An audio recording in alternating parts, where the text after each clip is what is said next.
Hi Science fam, welcome back to another Christmas video.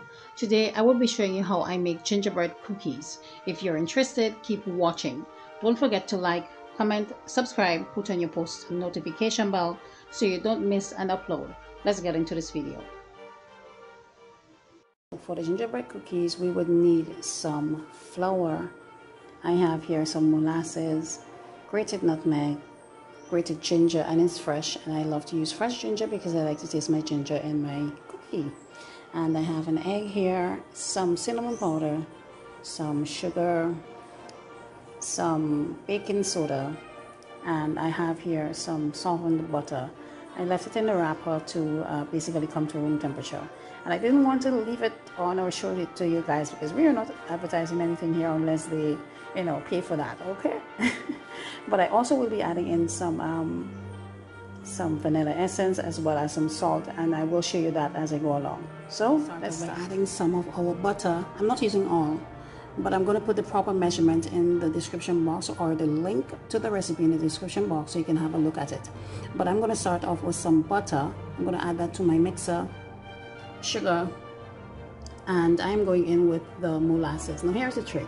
What you can do whenever you're trying to measure out molasses, you can just oil the container you're going to pour it in so it's easier to come out. So now that these ingredients have been added, we are going to beat it until it's nice and fluffy, and we would move on from there. It's done, and this is what it looks like. So what I'm going to do now is to mix in my dry ingredients together, and we will move on from there.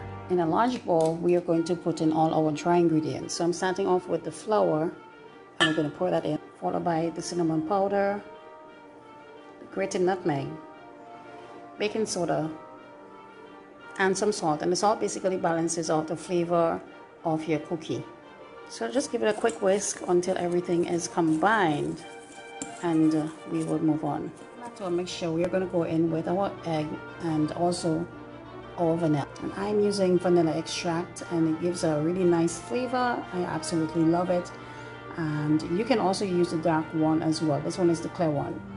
So next we're going to give that a little mix until it's combined. And this is what it looks like. So it's done. So next we'll proceed to adding in our flour. Now what you can do is to take a spatula and just simply mix in what has not been properly mixed in, just to make sure that everything is uniform. So I'm just taking my spatula, as I said before, and I'm just going to mix that in like so. Just want to make sure that everything is, combined, and yeah, looks more or less like it. So next it's time to add in our flour, and I will show you guys that. Slow or low speed, I'm going to add in some flour at a time, like so, until it's nicely mixed in. And once it's done, I will come back to show you what it looks like. Add in your ginger. Don't forget to add in your ginger, guys. And this is the ginger. It's a lot, I know, but it's ready. So it has a very doughy consistency, as you can see. And what I'm going to do, I'm just going to take my spatula and just, get rid of the excess on the paddle attachment and mix that in as well. But this is what it looks like, and I would come back to show you. So next what you want to do is to, as I said, mix it in properly, and then we're going to place it in a plastic wrap, and I will show you that process. This is what our cookie dough or gingerbread cookie dough is looking like, and there are two things you can do. You can divide this in half and place it each in plastic wrap, or you can do one whole big ball. It's up to you. But I find it's easier to work with when you cut it in half and you work with the first half and then you do the second half. So I'm going to do that, and I am going to come back and show you the cookie dough. And as you can see, I did not quite get the half correct, but that's okay. So I'm going to rest them in the freezer that is, for about maybe half an hour or so. I just want it to firm up so it's easier to deal with, and so that when you're rolling it out, it doesn't break or anything. And also, if you need to leave it longer, then you leave it longer. Right, so I will do that, and once it's finished, after that period of time that I just mentioned, I will come back to show you the next step. Spice Fam, I had to do a voice recording for this part of the video because there was simply too many distractions. Here I have my baking sheet with a parchment paper. I have some flour, cookie cutters, and also a rolling pin. I did remove the gingerbread cookie dough from the freezer, and now I am going to lightly dust my countertop with some flour. Next, I'm going to remove the gingerbread cookie dough from the plastic wrap.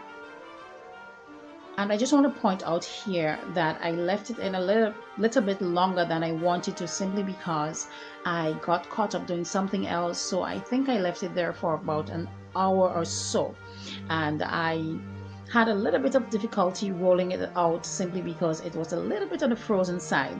So what I would advise you to do is simply allow it to sit on the countertop, if that happened to you, for about 5 minutes, just to allow it to thaw out a little bit, and then it's much easier to work with. So I then went on to roll it out as best as I can and cut into the desired shapes that I wanted. Gingerbread man only can be used, or candy canes only. It depends on what you desire. So I did allow it after that to sit on the countertop for a little bit, as I would have mentioned before, and it's a lot much easier for me to roll and work with. So I will continue to cut the dough into the shapes that I want, which are the gingerbread man, the cane, the star, as well as the tree. And I did lightly dip the cookie cutters into the flour, basically to help with easy cutting through the dough. So I will continue to cut out my shapes and come back to show you the next step. So here they are, nicely done, and as you can see, there are still some flour on the cookie that happened while I was cutting out the cookie into shapes.